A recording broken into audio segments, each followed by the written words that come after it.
right, everybody, what's going on? And welcome back to another episode of Team Talk. As always, I'm going to be your host today, Caleb James. We got a good one planned for you today. Very special guest today, the head and founder of Arrowhead Live, Grant Morse, joining me today. We're going to talk about some of the big stories as we are getting ready to head into training camp. Grant, thanks for coming on. How are you doing today, man?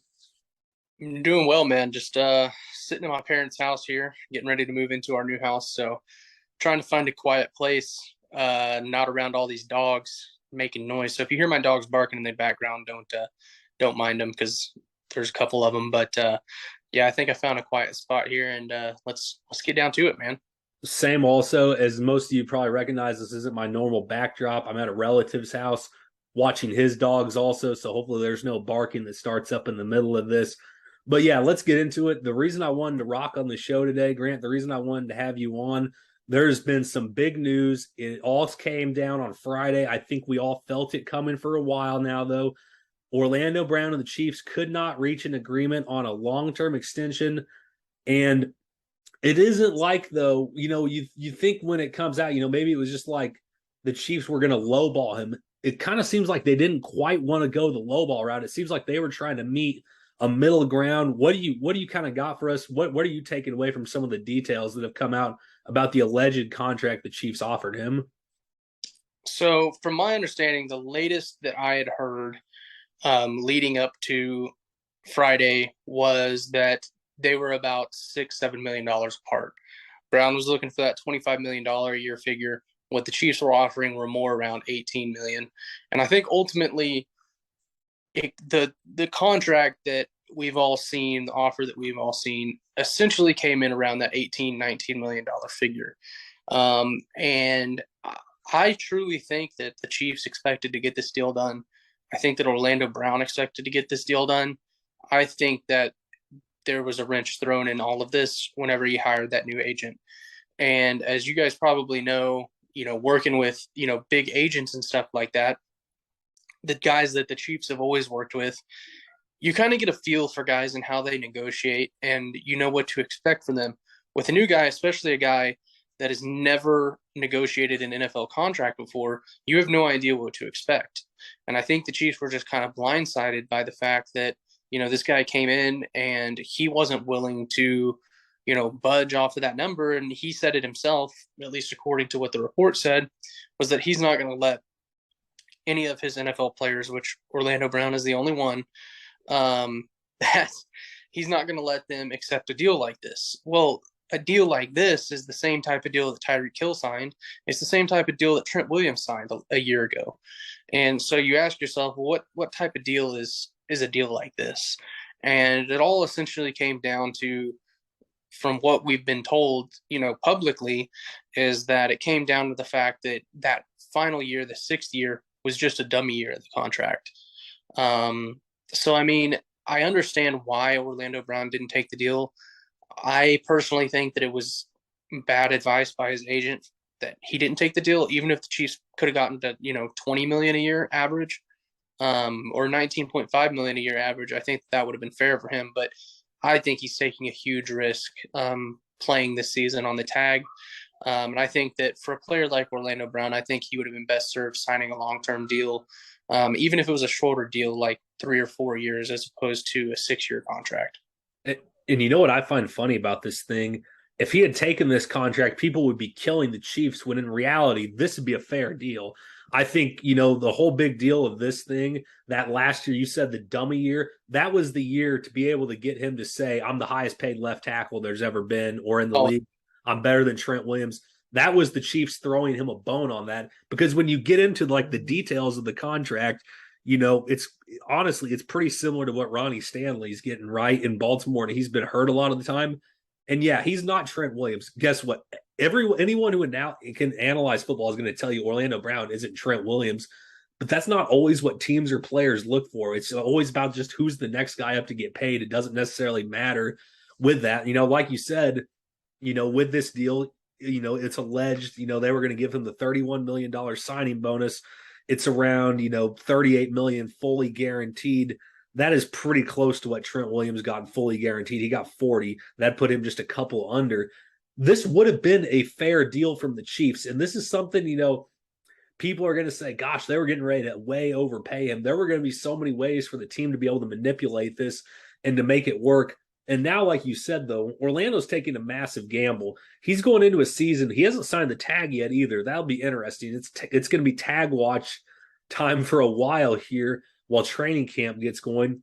But now he's put himself into a position where he's got to pretty much show up and, he's got to show up and play well for him to be able to get another deal like that or to exceed a deal like that. It's going to be hard for him to exceed a deal like that unless you see a dramatic improvement, though. And, I think the reports are he looks like he's in better shape, but it's going to be one of the things we have to look forward to as we go into the season.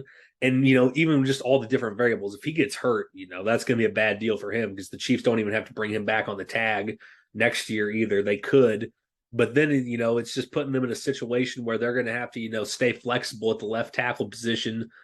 At the end of the day, both sides did what they thought was the correct, they made the correct call in their eyes. But it does feel like the Chiefs are going to be, in a situation where maybe in a year or two, they might need to find a new left tackle unless, they reach some common ground after this offseason with Orlando. Yeah, absolutely. And I think that I want to touch base back on the 6th year thing. While it is essentially a dummy year, it does also serve a purpose. And the purpose that 6th year serves is that it essentially segues them into a new contract if they want the new contract. They can guarantee a portion of that deal, and it really does give the Chiefs leverage that if they want to extend Orlando Brown again, that they're able to turn a portion or convert a portion of that into a signing bonus and tack that on to a new deal. And that's essentially what they were going to do. If you guys remember, that's what they were going to do with Tyreek Hill this year. He had that final year. They were going to convert some of the non-guaranteed portion of the final year, his deal, turn that into a signing bonus on the new deal, and then basically, give him a new contract. And whenever we sit here and go, oh, well, the Tyreek Hill deal was terrible for Miami. They paid him $30 million a year. They didn't pay him $30 million a year. Even as much as we want to knock and make fun of the Miami Dolphins for giving Tyreek Hill $30 million a year, even though he's a great wide receiver, they essentially only gave him $24 million a year. Whenever you really break it down and look at it, because that final year, which I think for him is 40 or 50 million, is not a real portion of the deal. And so you can essentially wipe that off and, like I said, use that as leverage on negotiating a new deal. And that was essentially the same path that the Chiefs were going with Orlando Brown. And like I said, I understand why he didn't take it. I do believe it's a huge risk, but I do think that he has stayed healthy his entire NFL career.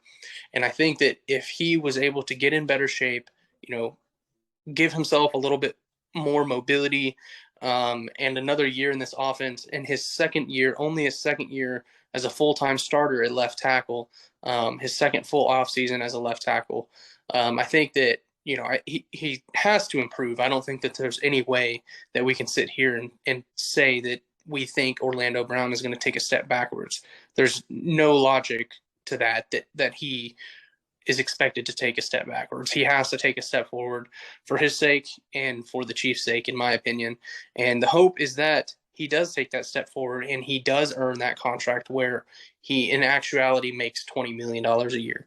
I think that if he earns that contract, that's best for both parties. We might sit here and say, well, that $25 million or $23 million AAV that he was getting, that might go up to $25 million average annual value. But like I said, whenever you go down and you crunch those numbers, it's probably only going to be $20 million a year, even though the contract, whenever you look at it as a whole, says that it's $25 million a year. So I think that the best case for all scenarios or all parties involved is that Orlando Brown comes out, balls out, and earns that contract. And I think that the Chiefs will tag him again, simply because it really only makes sense for them to tag him again at $19.9 million.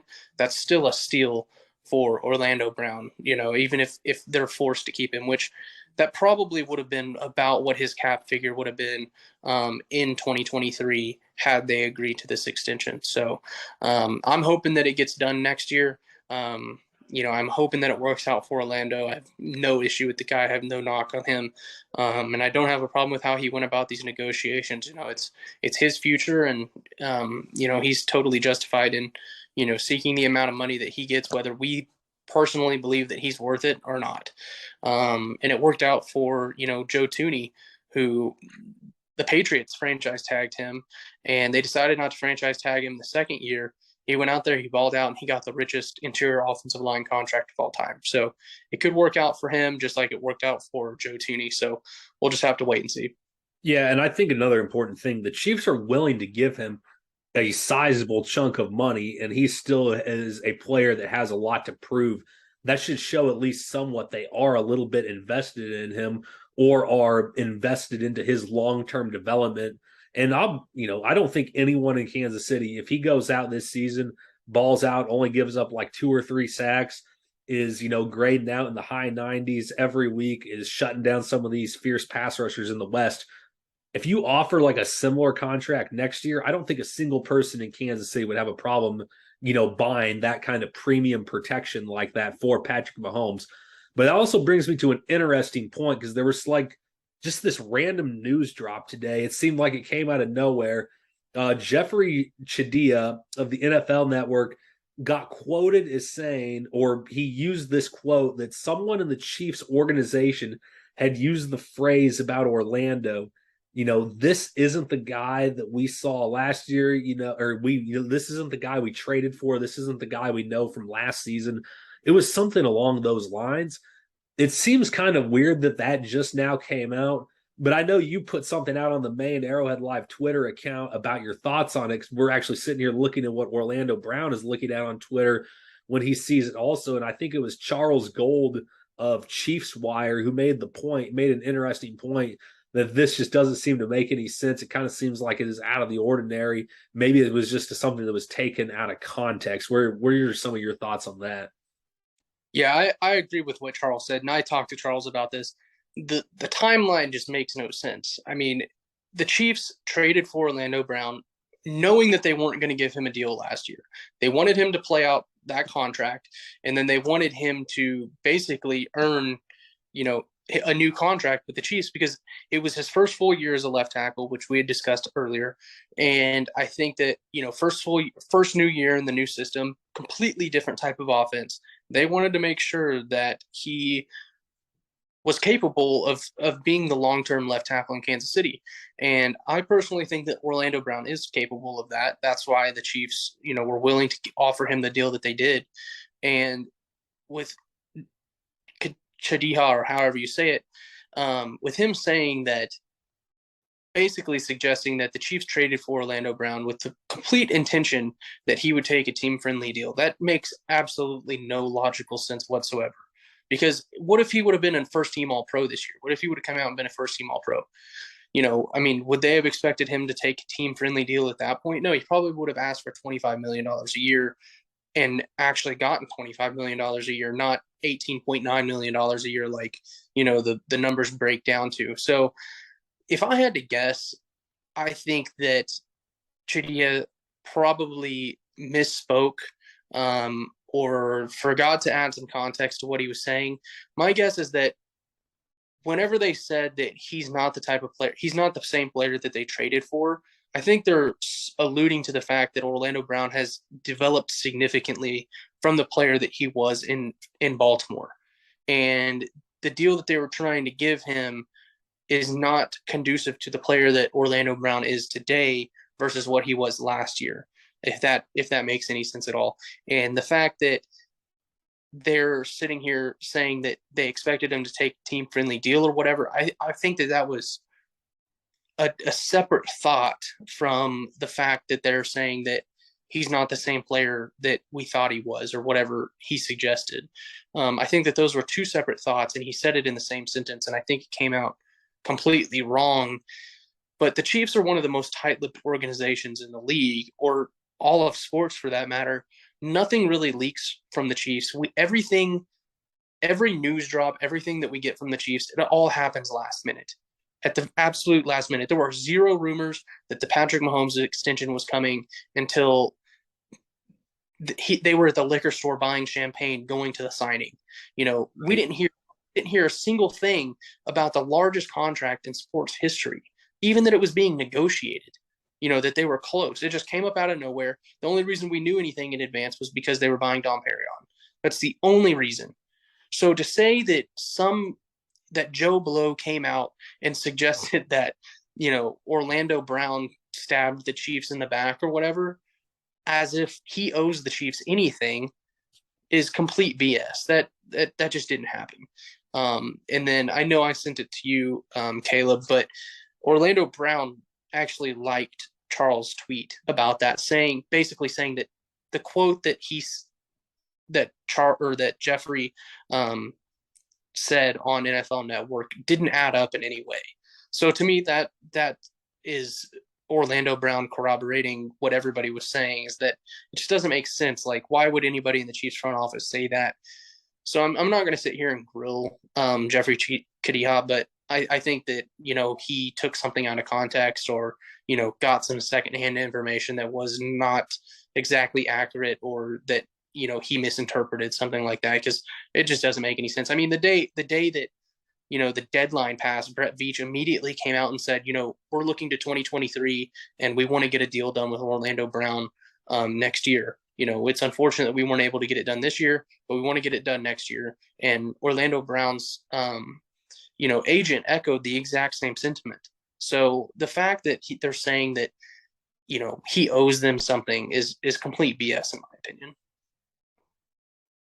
No, I'd have to agree with you on that. They don't really, Orlando doesn't owe them anything right now. They don't really owe him anything either. It's just one of those situations where negotiations went wrong. It's going to be up to both sides, though.